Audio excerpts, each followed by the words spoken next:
Does your twin flame divine masculine have a free will or no?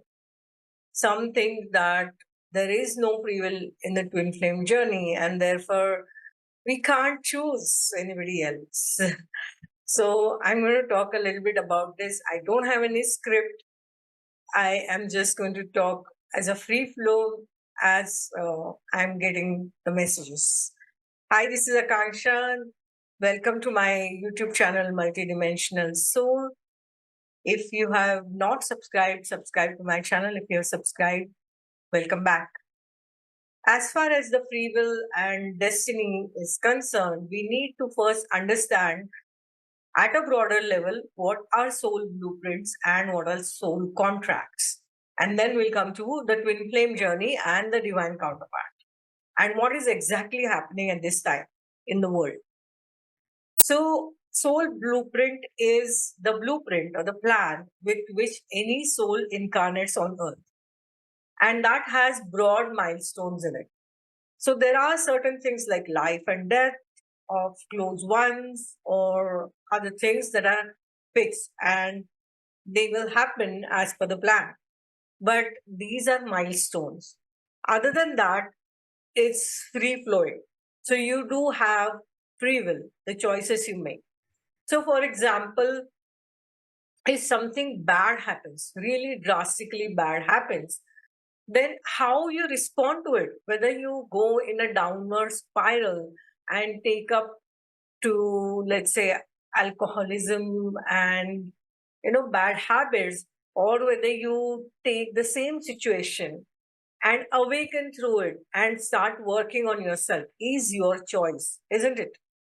Similarly, the situations that come in our life, they are kind of milestones, but how you respond to it and what you choose to do is your free will.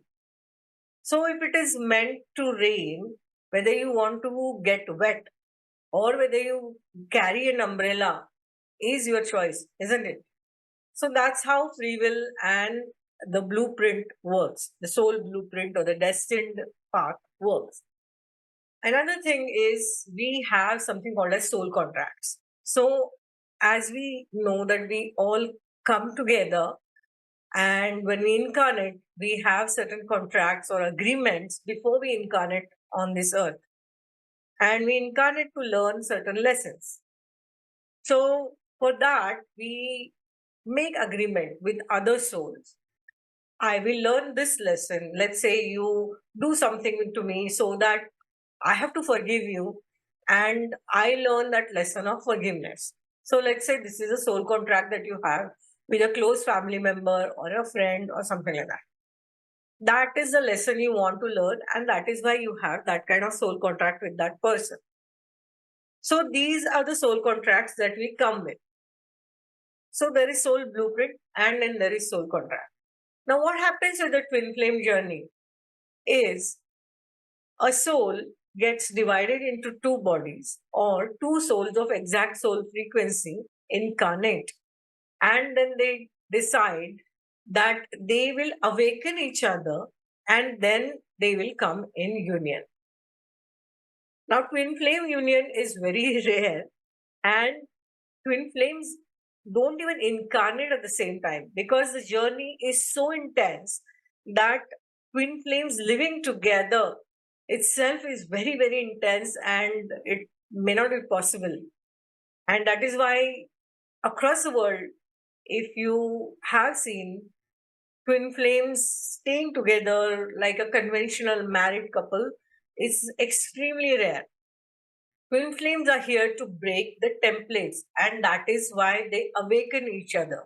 Now, that's why you may see that twin flames are born in different cultures, as in divine masculine and divine feminine.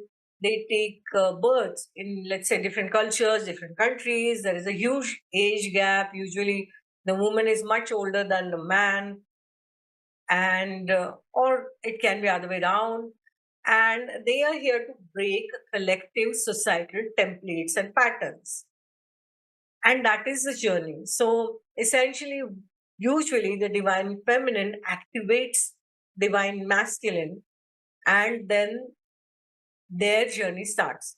And divine feminine awakens first, and then she activates divine masculine, and then he starts on the journey of awakening.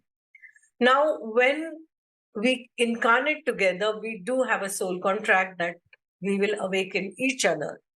That is the journey, that is the twin flame path. But the new guidance is not to wait for the twin flame union, and this is 2025 guidance. And why this is happening is because there is a huge energetic shift that has happened on Earth. What we are now is a melting pot on Earth. So we have many different timelines, many different dimensions, and many different universes actually at the same time here on Earth. And this is going to continue till the Earth splits, when the higher vibration Earth is different than the lower vibration Earth. It's not physically going to split, but these Earths will be separate in terms of vibration. And that is why the soul contracts have become flexible at this time. Why are they flexible? Is because this is so much of dynamic in terms of the vibration timelines being different, the dimensions being different, even the universes being different, available at the same time on Earth right now.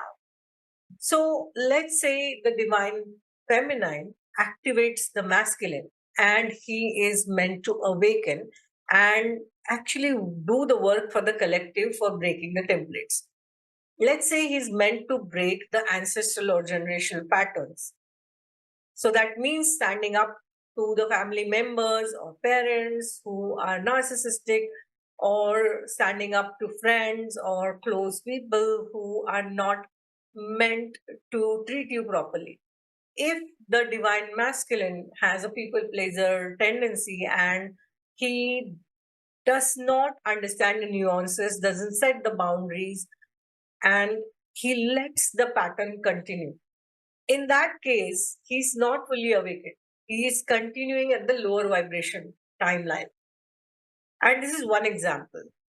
But there are other examples. Let's say he doesn't break the societal templates of age gap, or he doesn't break other societal or collective templates which is meant to break and do the work and awaken.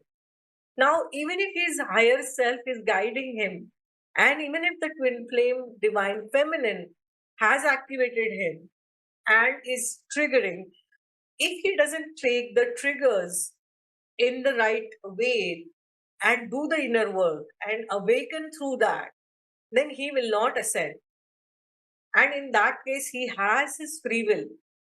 Because as I had mentioned earlier, that when it rains, whether to take an umbrella or get wet is your choice. So every single moment we are given choices. We do have free will, whether to awaken to that or whether to continue with the same patterns.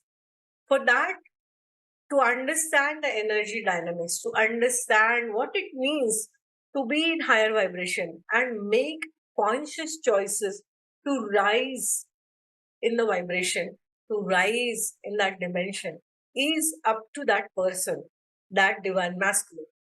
And that is why, if he's a runner and if he's running away from the relationship or from the union for whatever reasons, and we have seen this, that it may take years and years of this running, chasing, and awakening. It's not a simple journey.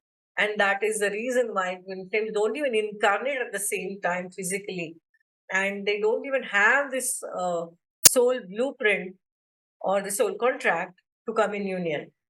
They were planned this way on earth right now, especially for awakening and ascension. Now, that work has been done in different ways by twin flames till 2024. So, that purpose has been served. But whether they will come in union, and that whether that union will look like a conventional marriage, is something nobody knows. Because there have been so many changes energetically in this year, especially. And they have been happening from 2020 onwards in a very intense way. If the twin flame divine masculine decides not to honor the soul contract, and even if there is a blueprint for him to awaken, if he chooses not to awaken, then he has that free will and he can use that free will not to awaken and not to come in union with the divine feminine. So, this may not resonate with everybody because there is a belief everywhere that if the divine feminine awakens and ascends, then automatically the divine masculine will do the same. And I don't agree with that because the divine masculine, when he incarnates as a separate human being, he has his own free will and he can exercise that. Now, if you see the guidance in 2025, the guidance that has been received across is to let go of your twin flame as a person. And there are a few videos which I've already made on this topic, and I'll link them here, the types of connections and the divine counterparts. The reason divine counterparts are coming in union is because they are higher vibrational unions. And the divine purpose is to do the work together. They are meant to work together on a soul mission, which is for the collective. You do know that in the twin flame journey, there is a runner chaser dynamic, and that is why it takes years and years. And if they don't come in union, how will they do the soul mission work together? And so the guidance for 2025 is that when the divine masculine uses his free will, does not honor the soul contract, chooses not to awaken and ascend to the higher dimension and higher level of consciousness, then some other person with similar energy but higher level of consciousness, higher vibration, and higher dimension will come in union with the divine feminine in order to fulfill the soul mission that is planned for creating the new earth or heaven on earth. Because there's still a lot of work that is required, and we are in a very, very critical time right now. So, as I had mentioned, that this is a very different time right now. It is the melting pot on earth. So many timelines, dimensions are here right now. So, what you choose is completely up to you. Free will and destiny are topics that require a very long discussion, I would say, but I have tried to condense it and try to explain it in a simpler fashion. So, that's all from me. If you're looking for a mentor or a guide in navigating the ascension, I'm happy to help. My appointment details are in the description below. Take care, love yourself, lots of love.